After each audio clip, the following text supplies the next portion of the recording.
When it becomes a struggle, if you're in a situation where you're struggling, that's where intuition is telling you, hey, there's a different path. It might look inconvenient or not like something other people would say yes to. It might get a bunch of naysayers like, oh, you don't want to do that. That's not a good idea. And I'm like, are you kidding? You don't know my path. Nobody knows your path but you, but your intuition does know. Welcome to the Sock Door Podcast, where life is messy, but we always find meaning in it. Every week, we pull out the stories, the lessons, and the hidden gems.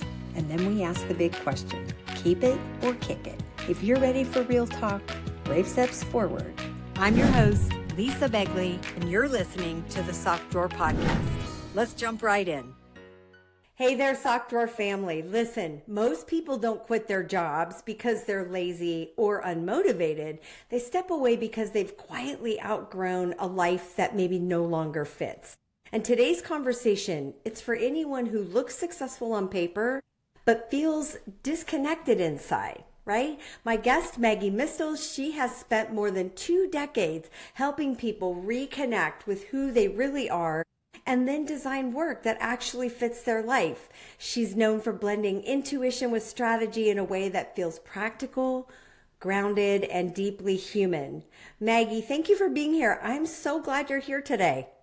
Oh, thanks, Lisa. I'm glad too. I mean, this is the kind of conversation I think we should all be having all. I agree. I completely agree with that. Oh my gosh, if you could just hear my story. I have a list, 23 plus years in career and executive coaching. Maggie has done former change enablement consultant at Arthur Andersen, former director of learning and development at Martha Stewart Living, Omni Media, author of Are You Ready to Love Your Job? I think a question we'd all have in the back of our minds, former SiriusXM career talk show host, 7 years, and now host of Making a Living with Maggie, which they just reached their 101st episode. I'm so excited for them. Congratulations. Thanks, Lisa. Boy, you do your homework. I try. Listen, what I appreciate about your work is that it doesn't ask people to ignore reality. It seems to ask them to stop ignoring themselves, right? So take me back, like, how did this all begin? Can you kind of give me the origin story? Sure. Well, of course, the coach had to get her own coaching. I honestly, life is what led me this way. Right. And it started when I was 6 years old, frankly. My mom went back to medical school at 28 years old with 3 kids. Oh, wow. Yeah. And that was her dream. That was her dream since she was 6 years old. And when I found out later when she married my dad and was about to, she said, "You're going to support me in going to medical school, right?" And so that was part of their contract. And he did. And that was also, it's just a fabulous way to grow up. Seeing someone follow their passion, seeing the whole family rally behind that person. She's still a physician today, practicing at 76 years old. Don't tell her I said her age. Doesn't look it. Amazing. But yeah, honestly, it really set the tone for me that I didn't have to get it right out of the gate. And if I need to make a change, I could.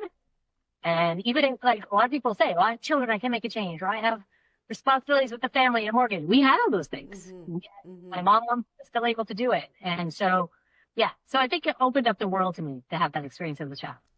That's amazing. And what were you doing? Such role models are so important in our lives, Rewinding a bit, what were you doing professionally before career coaching kind of entered the picture? Sure. So I was doing change management consulting at Arthur Andersen, as you mentioned, and change enablement, we called it, which actually is coming in handy and has as a coach for years because what are we going through all the time? Change. Especially, right? Unprecedented levels of change. And so what I learned in that role was to see change as opportunity and to see the benefits of change and to how to flow through change. Because there literally is a human change process. Yeah. And it involves a valley of despair, Lisa. Mm-hmm. Right? It does, because we have to let go of the old and then we haven't quite latched on the new. We're in this weird limbo that everyone experiences as despair. It's literally despairing. Yeah. It's despairing, right? Yeah. So it's enabled me a lot to understand the psychology of what people go through when they go through any change. And career is one of those big areas where sometimes people are forced to make a change. Yeah. So when you were working in this very high, very traditional sort of high performing environments, what kind of started to fill off for you? the travel started getting to me. I mean, I moved a lot within Arthur Anderson. Frankly, I started with the CPA and audit. So I went the whole accounting route. And actually, I have to thank my University of Villanova because they had an internship program. I had a job when I graduated. You know, it was wonderful. It was all the things you want. But then I realized, I don't love this work. Yeah. I like more than numbers.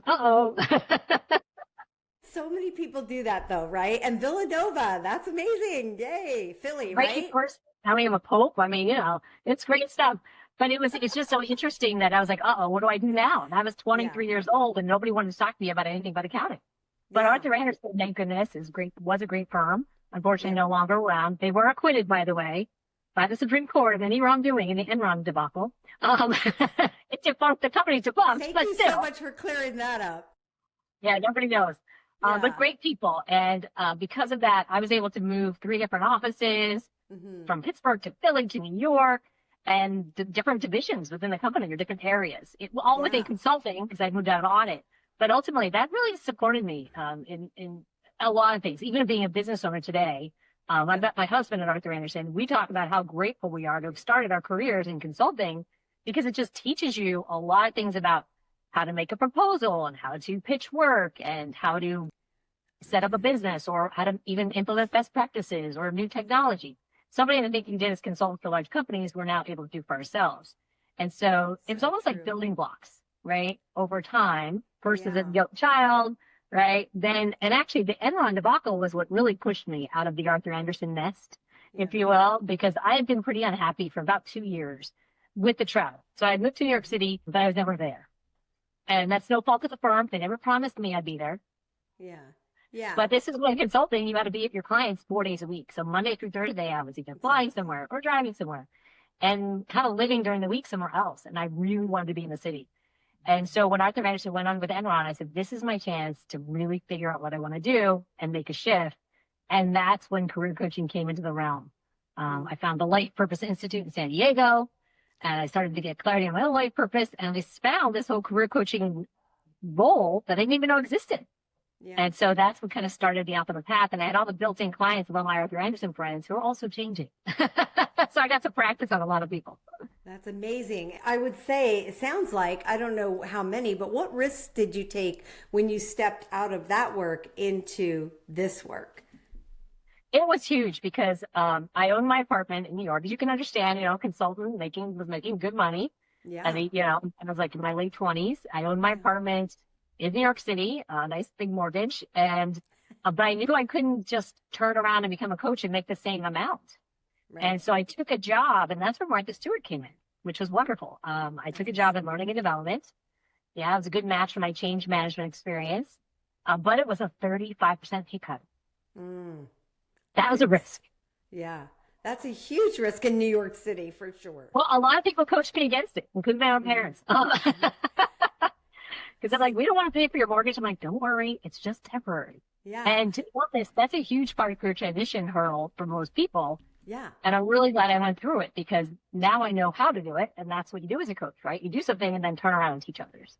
Yes. And it's interesting that you say that. So how would you say, what would you say to somebody who's experiencing the same thing? Like, I just can't afford it and there's no way I can do it. How did you make that work? And so there's one question before it leaves my mind. I want to jump back to something you said earlier that I think is super important because a lot of people do the consulting route differently, right?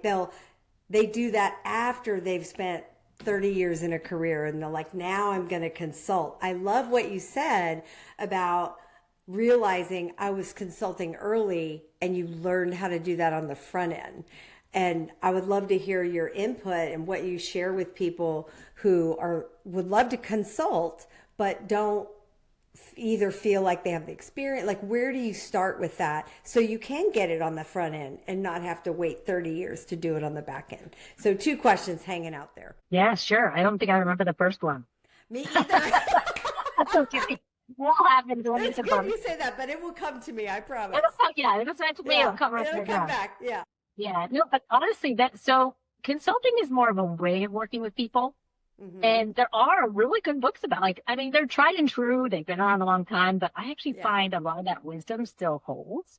So I remember as consultants, we were trained, I think the book was called Flawless Consulting, and it was just about, hey, there's a current state and you have to figure out what that is. Then you must define where do you want to be is the future state.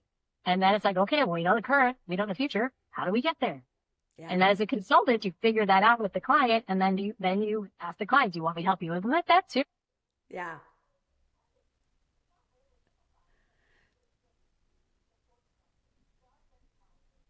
Mm-hmm. Yeah.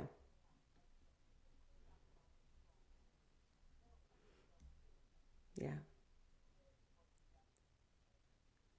So good.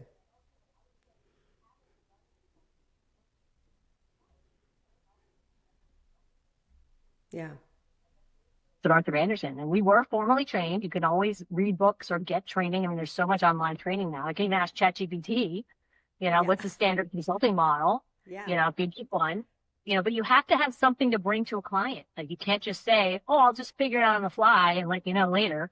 You've got to be able to scope it out, understand what the needs are, put a price tag to it, which I think are the skills a lot of people don't get. They don't know how to price their time. They don't know how long something's going to take.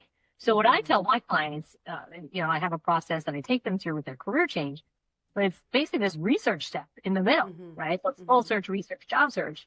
And in the soul search is about getting that clarity of what you want. The job search is about taking action, but in between, you got to test some things out. And if you're testing out consulting, it's like test out a few, pilot projects with friends or family or a nonprofit, and do some scoping out of it. Put some hours to it. See if you're right. You have to get some experience in order to understand where you need support, where you're good at something, where you're not good at something. But honestly, consulting is one of those things you can learn. It's a skill you can definitely learn. I agree with that. The question before was money, right? Like you lived in New York City, you took a 35% cut and you found Martha Stewart and became part of their training, learning and development program, which was so fabulous. Tell us a little bit more about that. And what would you say to the person who says, it sounds like you took a second job so that you could manage it as you built your consulting business, but I don't want to speak out of turn. And what would you say to the person who says, I can't afford it? There's no way I want to do this, but I don't know how to get there. Yeah, great job, Lisa. That's the question. And it's so scary for a lot of people. So I realized I wanted to build my coaching practice my way, and I wanted money to be able to do that. Like I had seen other business owners start and then have all this monetary pressure, and then they take the wrong clients or they take the wrong projects, and then things fall apart because of that. And so I really wanted some financial security. I wanted to not come from coaching, not at the beginning.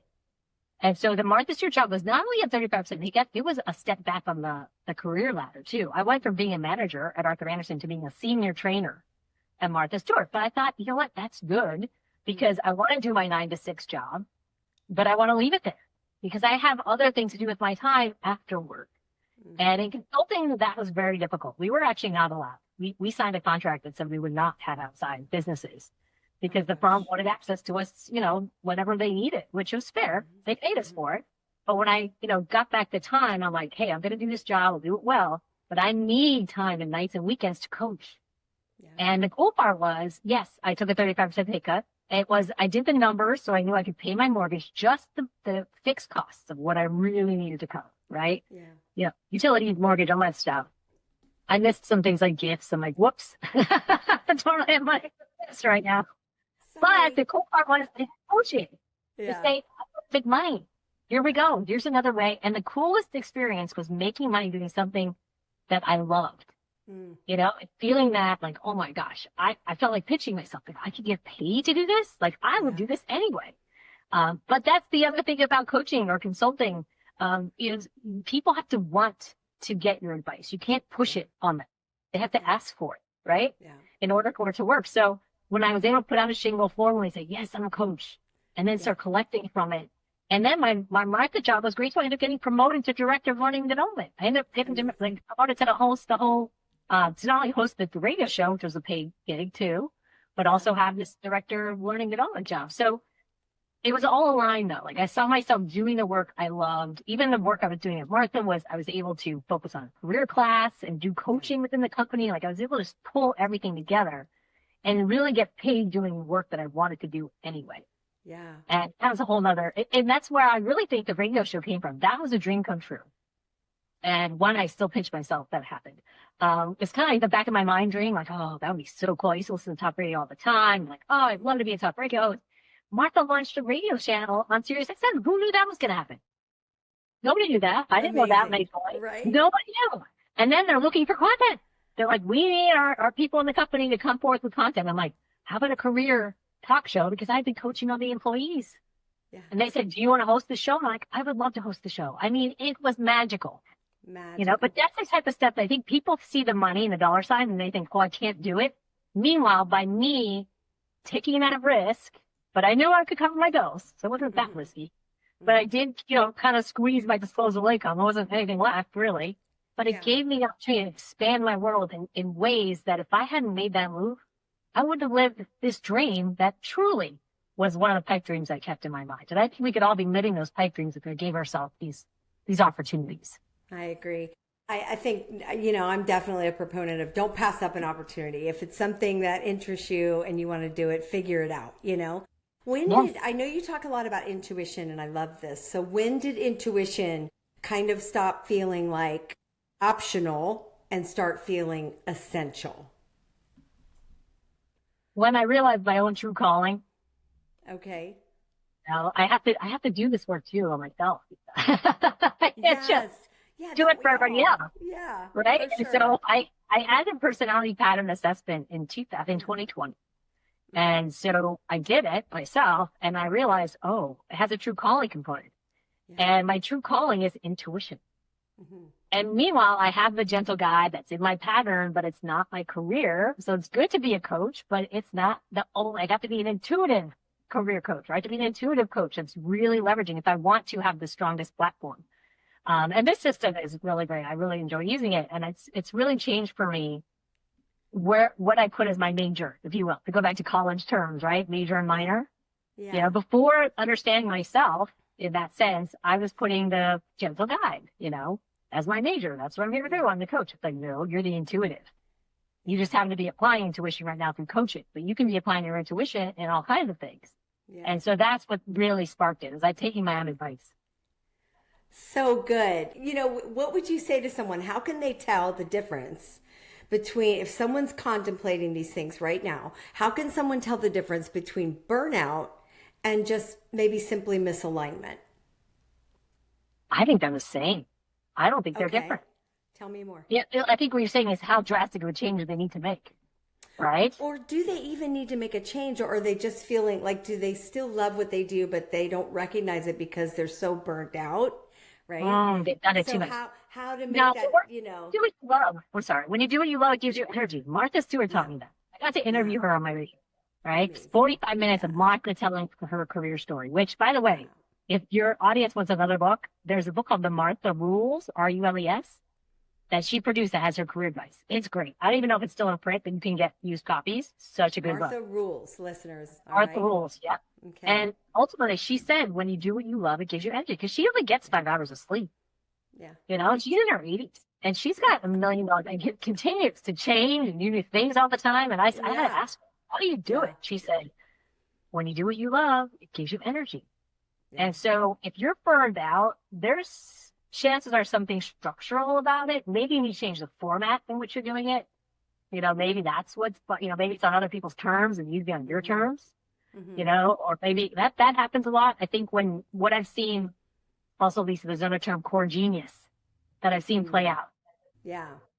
Everybody has this core genius, and it's more than just our skills, although those are important, our talents. It's the person we are. Yeah. And, and when that core genius is being used by someone else to get to their goals, and it's not being used by you to get to your purpose, that's when we're. So it is misaligned, but it's your energy is not going where you really want it to go. And that's going to be my, later on I'll share. I love it. So what signals do people ignore the longest, Maggie, before they admit something needs to change? What do you think it is? I think they think it's everybody else's problem. That's how I was, right? I complained for 2 straight years about the firm and the fact that they wouldn't put me on a project in New York, which meant I'd have to change industries, which I had no experience in. Yeah. Like, why do they care so much? I can learn anything. I'll learn it. That's right. He's not the boss. It's the company. It's the rules. And I think when you're blaming the system or the outside, anything outside of yourself, that's usually a telltale sign. And if it gets so bad, it's so funny. So I was reading a book, my now husband, then boyfriend, was reading a book called like Zen and the Art of Making a Living, something like that. And he had read this book before me. And so he's like, you should read this. This is good for your career. I'm like, okay, good. I'm reading it. And it's talking about that person that complains all the time and how they get annoying and nobody wants to talk about work or anything about because they're just upset all the time. Yeah. And then he'd written my initials in the side, in the margin. I was like, oh my God. Because I'm like, yeah, that's a horrible of you. Oh, that's terrible. Yeah. Me. And so it's that mirror that gets put up eventually. And I've seen this because I coach people inside companies, or at Martha, I've coached people in other companies, right? Plus people just come to me on their own. I've also seen jobs separate from people. Like mine did with Arthur Andersen. Arthur Andersen was a 99-year-old company that went down, completely disappeared. And for me, it was a blessing. I'm not saying it was a blessing for everybody, but I needed to leave. And I wasn't leaving. So what happened? The job left me. You know, and that we see that with a lot of layoffs. When I get behind the layoff, where someone has been laid off, yes, and there are people who laid off in their dream jobs, yes. But I bet you I could still get to something about it that wasn't working. Yeah. That part of them really wanted to change, but couldn't bring themselves to do. You know, so the universe has a way of self-correcting, and it'll get us there. You know, come hell or high water. I think we can make it easier when we are more honest with ourselves, and that's what I love to help people do. I'm like, let's just be honest. I'm sorry it could seem convenient right now, but don't worry, we'll make it easier. Right? We'll come up with a plan. I took 4 years to become a coach full time. I didn't do it overnight. Yeah. You have to do it fast if you don't want to. So, but the lack of honesty with yourself is really the biggest issue. Yes, I agree with that. I see that very often. Can intuition, is it something that you think can be strengthened, or is it something we relearn how to trust? Well, I think it could be strengthened just by listening to it. And most people, I have to take my advice because there's times when I'll get a feeling. My intuition hits me as a feeling, like something like, and at times it's like, you'll be happy if you do this. And I'm like, really? And I had to have a debate in my head. Like, are you sure? Why should I eat in brown? Look, it's sunny outside. I mean, really, something else I have to carry, blah, blah, blah. And then I get there and it's raining. I'm like, oh, that's why it said about, you know, and so the inklings are there. It's the question of, are you listening to them? Are you taking them into your decision-making process? Are you actually following the advice your own self is giving you? Because honestly, the more I've trusted my intuition, the easier life gets. Yeah. Right? It's when I get in the way, my ego or my logic, or again, these places have, you know, logic has its place. And I'm not saying get rid of it. But intuition is a quieter voice, and you have to calm down, slow down, pay attention, take it into account. Yeah, so I tell people to practice on something simple, like what you order for lunch, you know, or dinner, you know, like ask your intuition, what do you think's the best thing for me to have? You know, what's going to be the best for my body? And then see if it tastes good one. See if you had like, you know, a health thing, and this was exactly the food that makes it better for you. Like chances are there's a wisdom within us. And when we listen to it, again, life gets easier, and things that look like magic are actually just there for us to take hold of. Yeah, I couldn't agree with you more. I just had a story, personal quick story recently, a couple years ago. I guess it wasn't that recent. I sent in a resignation letter. So I had this feeling like my time was done here. And I sent in a resignation letter, and they came back with, but we're starting this new department. Will you help us out?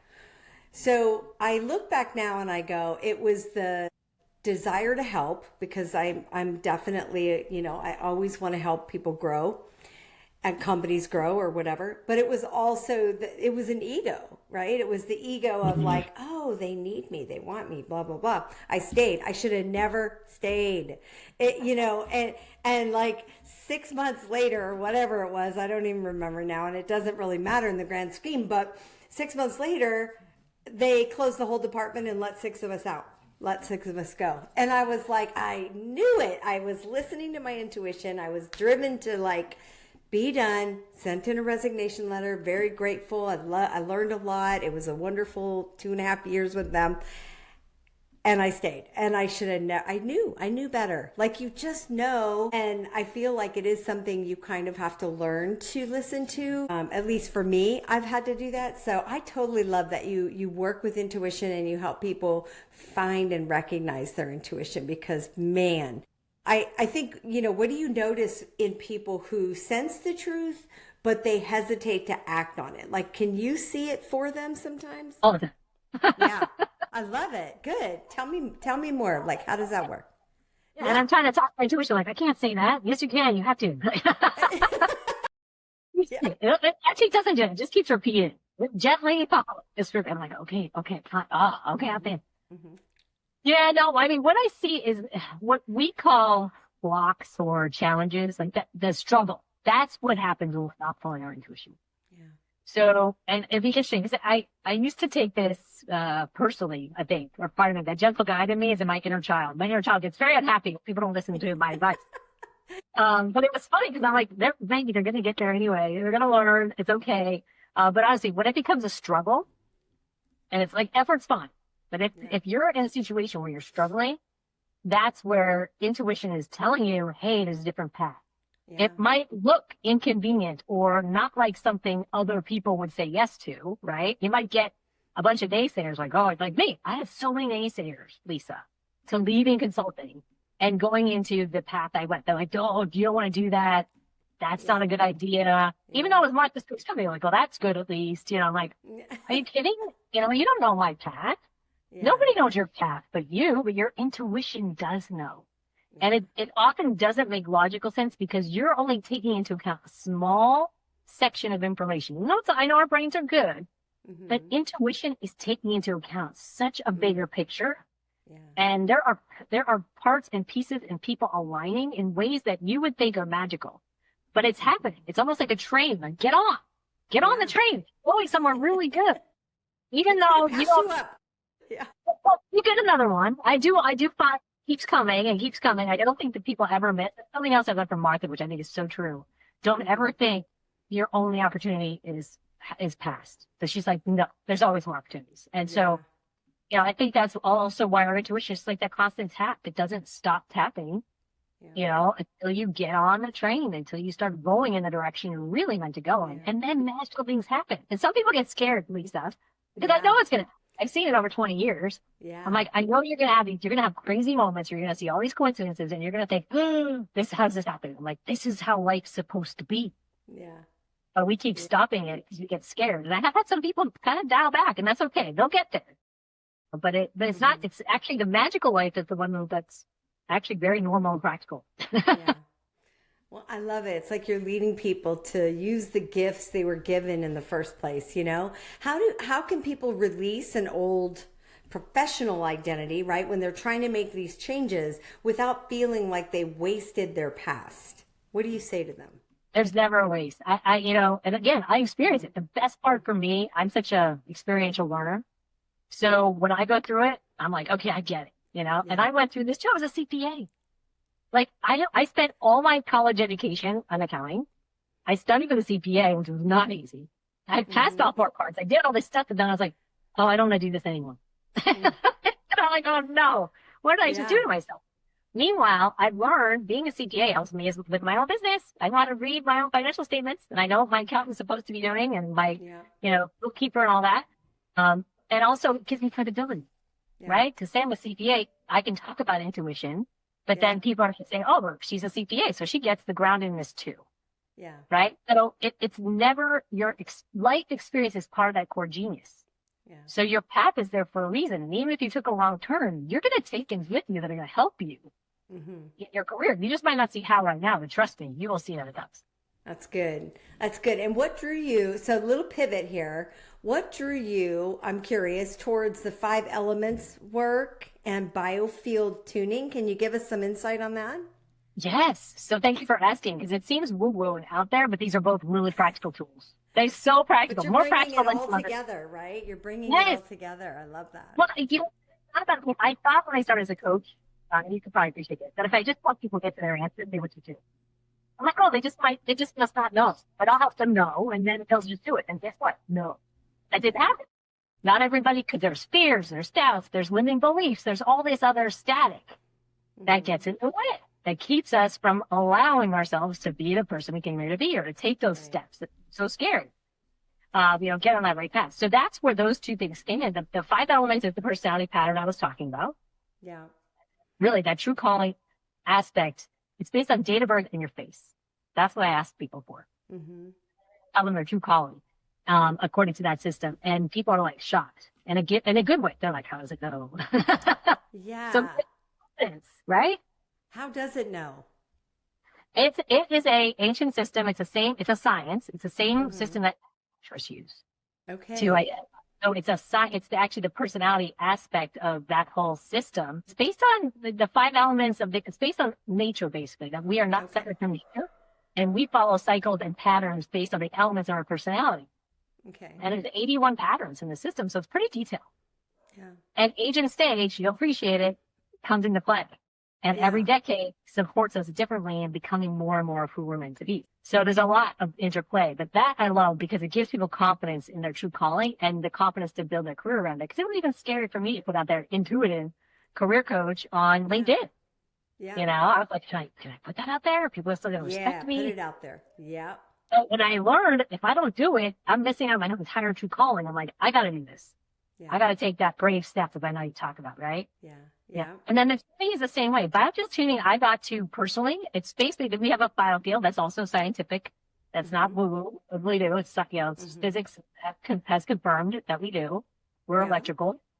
And static literally does. It's emotional static. Past emotion or traumatic or dramatic experiences get stuck. And the problem is that static informs our decisions and movements today. So when I'm able to use a tuning fork to help a person clear their own field, again, sounds like woo-woo, but it's actually science. You can literally feel the block areas. They clear, the energy goes back where it's supposed to be, and people feel like, one person said she hasn't felt like herself in 8 months. We did a tuning, she's like, I feel like myself again. And she made a huge move to a new state, to a new job, all these things that she'd been putting off that she knew was the right thing for her.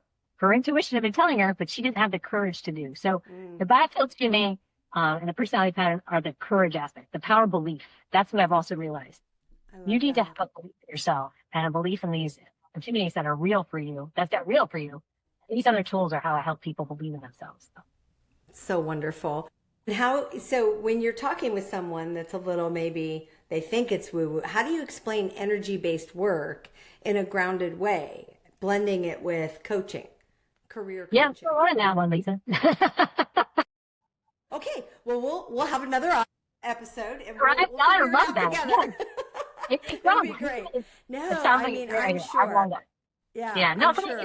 People are getting more aware. And openness is the first step. Like, because a lot of clients, what I'm doing is I'm asking them to experiment with me. Like, so again, a soul search, research, job search is my coaching process. That research is the piloting phase. We're testing things out. So literally today, one thing I'm testing is I'm combining the coaching and the tuning together in the same time frame. So I literally will tune a person and then coach them and see if there's a difference. And I'm starting to see that we're having different conversations or how relevant the tuning insights are. If you get information from the tuning about what's going on and where the blocks are, how relevant it is to what we talk about in the coaching session. Amazing. So anyway, to be determined, but most people are getting more aware that we are actually energy and everything's energy. And if we can get we tune instruments, why can't we tune ourselves? Yeah. So it's coming. It's getting better every day.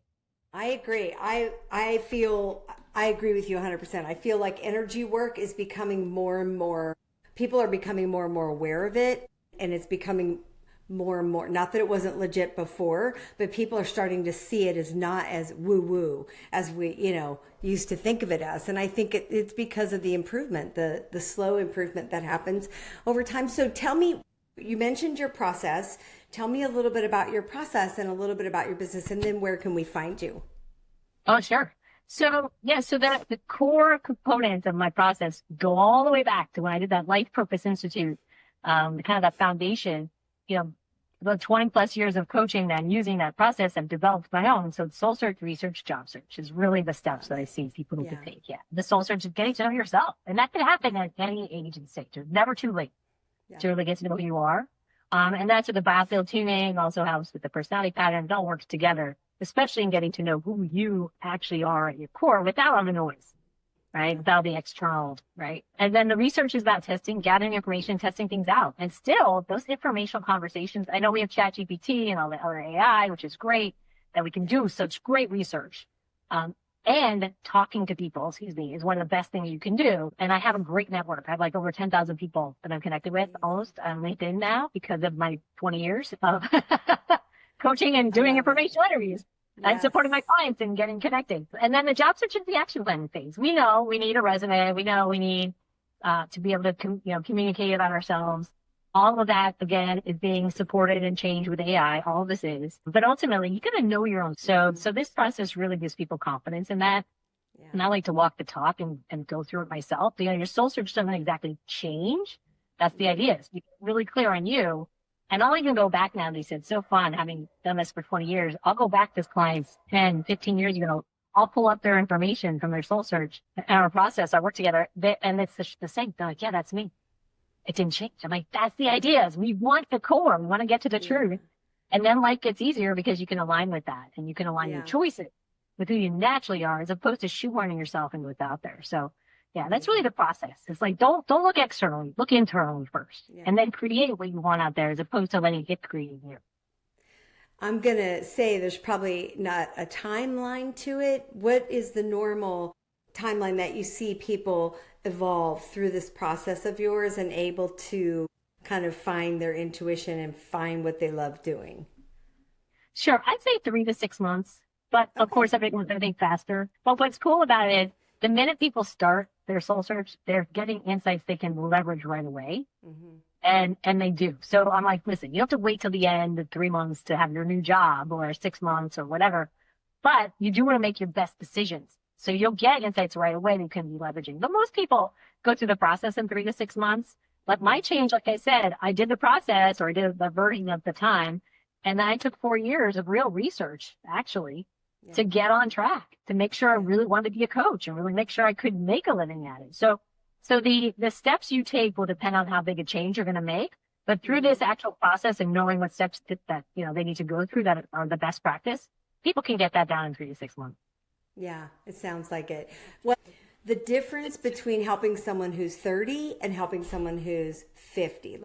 What do you do for the midlifers, the people who come to you like they've been doing the same thing for 25, 30 years and now they're recognizing I'm not doing what I love. I'm not here. Do you see a difference in how you coach them through the process? There is a difference because the 30-somethings are coming into their own, right? They're kind of up and coming into it. They're starting to get more confidence because they've been through the 20s, right? Yeah. But the 50-year-olds, and I know for myself, I'm early 50s, you have you're kind of like, there's parts of you like, I'm really confident in this thing. And you do know yourself. You have some aspects. So what I do though, there's a lot of fear around making a change. That's what's different. The 30-somethings are like, change is scary, but as we get older, I think change seems scarier because we think we're going to lose more. Yeah. Right. So built more on top of this. So it's going to stay this way. It's like, well, no, you can take all that with you. You can actually take the best of the past forward. So I ended up doing more conversation with the 50-year-old clients on the value of bringing what they have forward in new ways, as opposed to seeing, ageism. There's a lot of fear around that. They think they pretend to be something they're not, or, there's all this stuff that doesn't have to do with their actual capabilities that we end up talking about. So there's a lot more on that emotional side than there is with the younger folks. So the younger folks have fears because they haven't done it before, right? By 50, you've been through life changes. Yeah. But you're like, oh, am I going to miss out on my lifestyle? Because I've built more. And the reality is, no, you don't ever have to lose out on your lifestyle if you don't want to. In fact, why should you sacrifice? If you're a genius at something, you should be getting paid more, not less, when you get on track with that. So I'm all about making. I love that. Thank you for answering that question, because I think our midlifers are wondering, and I think there's more and more of us out there who have done something and maybe multiple things over years and just said, I'm still not where I belong. And I know that, but I don't know how to get there. And so, I'm there too. I continue to evolve. That's the thing. That's where teaching comes in, and not putting myself out there. I'm I even have the same fears. Yeah. Oh, great. And I put myself out there at that. What are people going to think? And we do this to ourselves, but the beauty of it is when we have more experience to lean on, that can actually be our best asset. So I encourage people to look back with appreciation and gratitude, which they do, but actually for themselves to say, look at me, look at what I've done. Not, oh, this is all I have to show for it. It's like, no, look at all you have to show for it. Yeah. Yeah, it's nice to acknowledge that, all the things that you've done, and I appreciate that. Experienced that recently myself, but it's so great. So okay, so we've reached that time in the episode where we do our 60-second drawer dash. We do something where it's just a rapid fire, kind of a fast version of how someone ends up doing the work that they're meant to do. So I'm going to just fire some questions at you. Just say the first thing that comes to your mind. All right, here we go. Are you ready? Okay. I'm ready. One word people use to describe their job that's a red flag for you. Boring. Yeah. One question everyone should ask before changing careers. Is this really right for me? I'm going to be honest. Yeah. Something people chase that rarely brings fulfillment. Money. I knew you were going to say that. I was waiting. Money brings some fulfillment, but not the deeper one that we really crave. You got to have both. Is it yes and? Agreed. A small daily habit that builds clarity. Meditation. Definitely. Just quiet time for yourself. Yeah, I love that. One belief about work you wish people would finally let go of. Then get to what you love and make a great living at it. That's so not true. That dream is in your heart for a reason, and it can build empires. And we've seen it. It's meant for you too. I don't know why people think it's not. So good.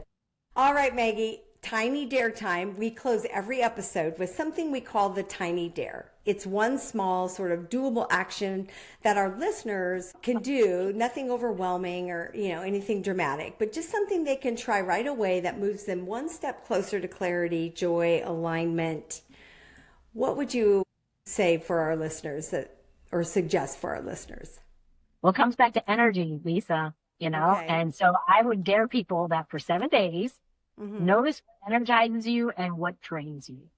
Because where your energy goes, that's where you're meant to be. Life is meant to be easier than we think it is. Life is meant to flow. It's not meant to be a struggle. So notice for 7 days what energizes you and what doesn't, because there's clues in that information. That data can really help you shape your future and make a great living and a great new career if you need to. Amazing. So for 7 days, notice say it again. What energizes you and what drains you. And I encourage you to write it down because you might not remember. Put it in your phone or make a list.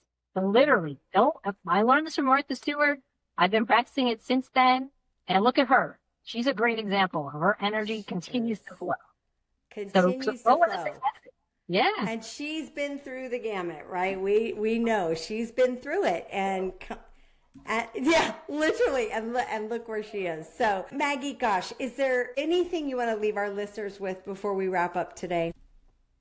Yeah. I think you hit on that, Lisa, the idea of believing in yourself and trusting yourself and following your intuition. These are all in the past. I think we call them like soft skills or something that the heart knows the grindstone, kind of person doesn't do, And that was all the advice I remember growing up in Arthur Anderson, right? It was, play like a man, win like a woman, it was a different, again, I'm not saying it has to be just men, but it's that masculine energy that we all possess as men or women.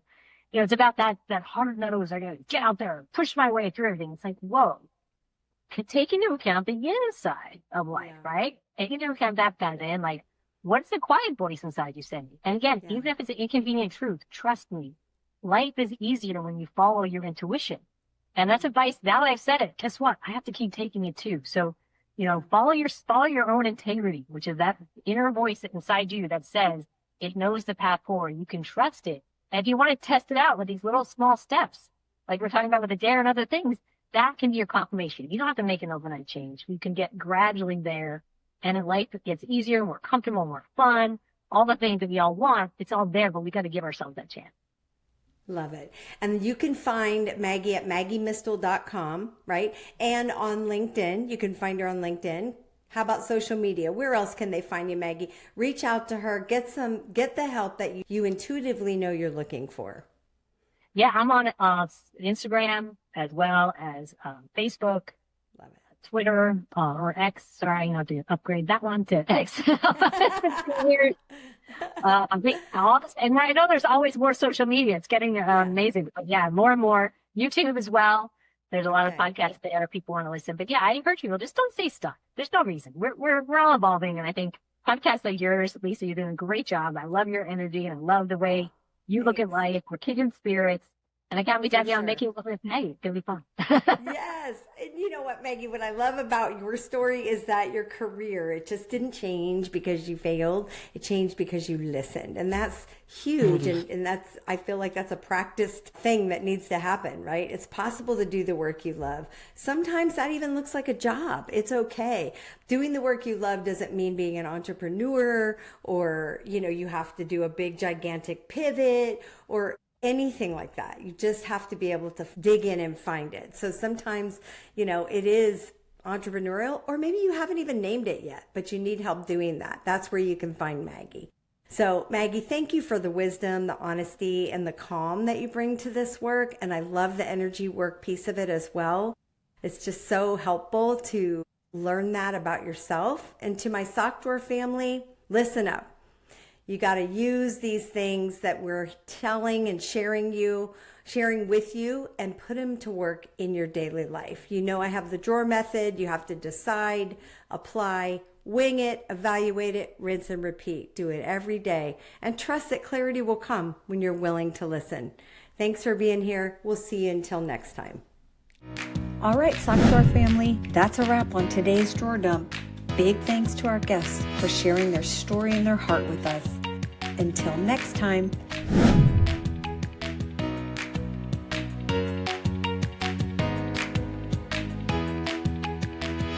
Don't forget, life's too short for mismatched socks. Retire the ones with holes, inspire the ones that still shine. See you soon.